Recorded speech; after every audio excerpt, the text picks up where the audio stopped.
Hi, I'm Kevin Eikenberry, and I'm here to help you reach your potential as a leader and a human being. Welcome to Remarkable TV. Today, we're talking about work-life balance, what it is, and how to achieve it. Are you ready?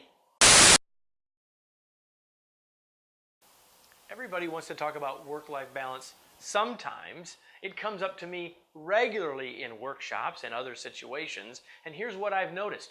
Most of the time when people want to talk about work-life balance, it's because, well, they are out of balance one way or the other. So I've had the good fortune of having Cirque du Soleil as one of our clients for several years, and because of that, I've had the chance to watch a lot of people doing real balancing acts on real high wires and other sorts of apparatus. And here's what I've noticed. What I've noticed is what they're doing is different than what everyone thinks they're supposed to do or want to do in relationship to work-life balance. Here's the deal. Work-life balance, people think there should be a spot that I should get. There's a place that I can be where I'm in balance. Not really. Watch that person that you see on the wire, and what you see is they're balancing, they're adjusting, they're moving back and forth. They're heading toward a prize, toward a destination, and yet they're constantly adjusting right and left, left and right. If they lean too far one way, they fall. If they lean too far the other way, they fall. See, work-life balance is like that too. Part of the challenge is that we look at others at work and say, they seem to have work-life balance and I don't. Well, everybody's balance is different. No sense in judging someone else for where they are, but rather to say, where am I in comparison to where I want to be? Not only that, but our work-life balance needs to shift based on the time of year, perhaps, based on your work. Let's say you're an accountant, and if it's tax season, like it is right now, you're going to be way more balanced to the work side, probably. And let's say that you just had a new baby. Well, then you're going to be balanced a lot more likely to the family side. It's a time of year thing. It's a time of season of life thing. All of these can have an impact on how we balance. It's always about adjustment. There's not a static place to get to. Now, I'm talking about all of this because I got a question from a listener, from a viewer who asked me a question about work-life balance, and here's what Nick actually asked. He said, Kevin, how do I balance life and work? And then he asked, how do I set solid boundaries with those that I lead and those that are around us?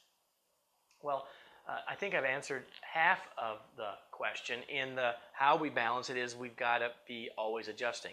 The piece that I didn't mention is this. You've got to decide what proper balance looks like to you. You know, maybe proper balance looks like 50-50 work-life. Maybe it's angled one way or the other. It's for you to decide what your end goal looks like and what you want it to be. No one else should judge you on that. That should be your call. I just encourage you to make that based on what you really want and what your life really needs, as opposed to what seems expedient in the moment. But the other half of Nick's question relates to boundaries. And I think that once we've determined for ourselves what this balance needs to look like, then we need to talk to others about the boundaries that we need in order to make that happen.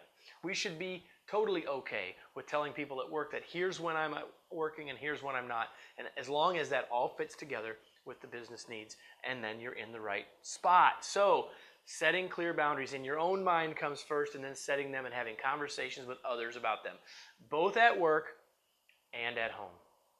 And that leads us to today's tweet. Work-life balance isn't about a static position, but knowing how to consistently adjust to your current situation.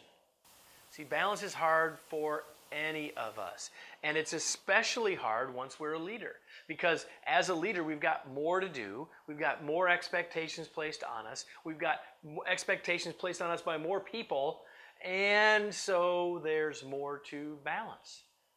And so as leaders, it's important that we get better at this, because if we don't, we will burn out at work or we will burn out our relationships at home. We've got to be careful and conscious about it. That's why whenever we teach leadership workshops, we realize this and balance issues always come up.